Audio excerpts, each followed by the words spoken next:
Assalamualaikum warahmatullahi wabarakatuh. Waalaikumsalam warahmatullahi wabarakatuh. Selamat datang di podcast Aksioma Himatika IAD Probolinggo. Kali ini kita akan berbincang-bincang dengan Kepala Sekolah SMA Setia Probolinggo, Bapak Eko Hari Cahyono, SPD. Di sini kita akan berbicara tentang kepemimpinan sekolah di era digital. Menurut Bapak, bagaimana Bapak melihat peran seorang kepala sekolah di era pendidikan modern saat ini? Ya, di era modern, kepala sekolah itu lebih kepada seorang dirijen. Oh ya. Ya. Maka di era modern ini kepala sekolah itu tidak punya jam untuk ngajar. Karena dia lebih banyak untuk memanage sekolah.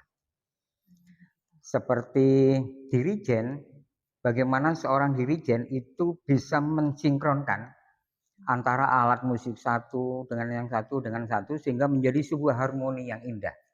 Di sekolah juga begitu.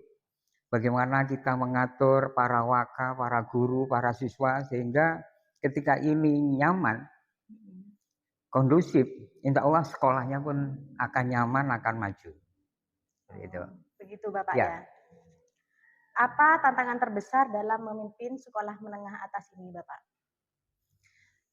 Kalau tantangan memimpin SMA itu kalau bagi saya itu kita bagi dua. Ada sekolah swasta dan ada sekolah negeri. Oh iya. Nah, karena saya mimpin di swasta, tantangannya lebih kompleks. Sekolah swasta itu rata-rata siswanya itu anak kelas 2. Ya. Anak-anak grade-nya grade kelas 2 lah begitu ya. Ya. Bukan yang utama. Kalau yang utama itu mereka lebih tertarik masuk di negeri. Baru ketika mereka sudah tidak diterima di negeri atau mungkin mereka sudah membaca kemampuannya tidak mampu di negeri, baru masuk swasta. Sehingga di swasta ini anaknya rata-rata anak yang kemampuannya memang menengah ke bawah. Baik kemampuan ekonomi, kemampuan pembelajarannya, ini menengah ke bawah. Sehingga kita punya resiko yang di swasta menghadapi anak-anak yang seperti ini. Yang nakalnya juga lebih, keinginan belajarnya juga kurang, kemampuan ekonomi juga kurang, rendah gitu. Sehingga ini ada tantangan sendiri. Oh ya.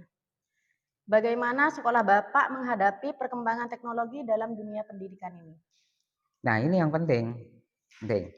Jadi teknologi ini memang harus kita ikuti.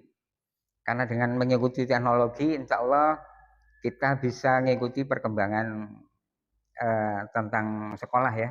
Ya. Saya punya contoh, di Jalan Maghrib itu ada orang baru buka usaha, cuman bikin bedap begitu. Dan ternyata karena kemampuan IT-nya memasarkan di medsos, baru buka sudah antri panjang. Sampai hari ini hampir 1 bulan dia buka, masih antri. Pagi-pagi hanya jualan minuman saja.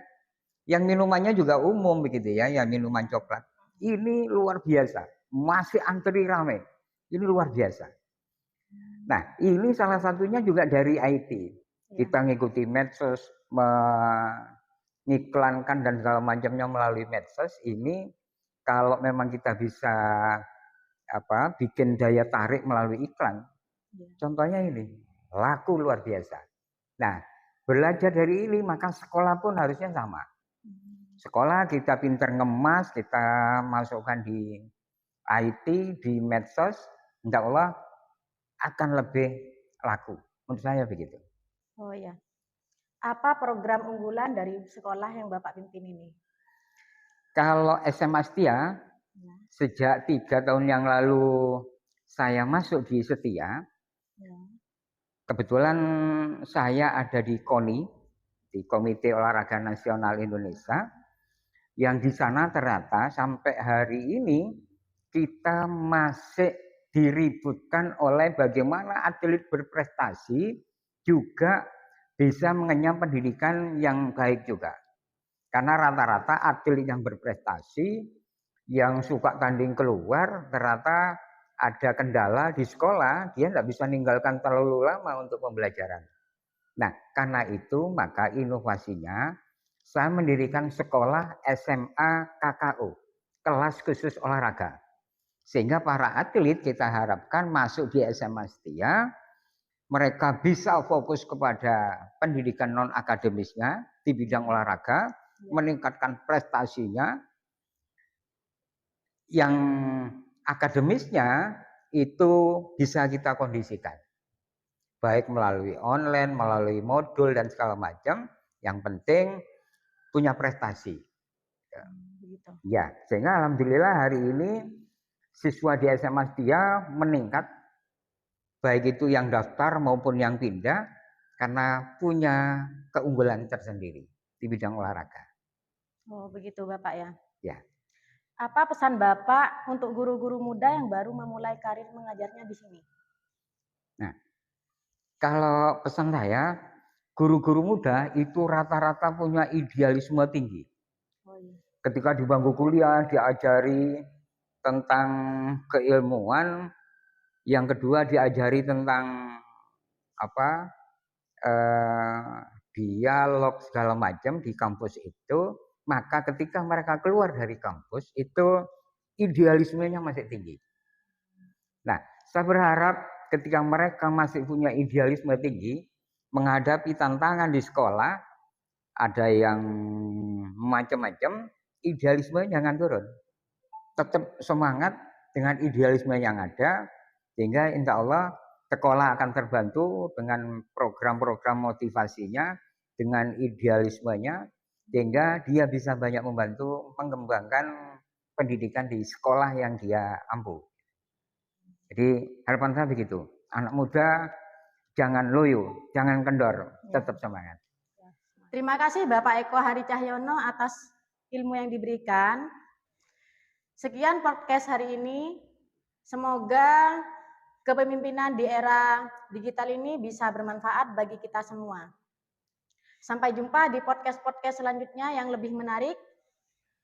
Podcast Aksioma luar biasa. Bye-bye.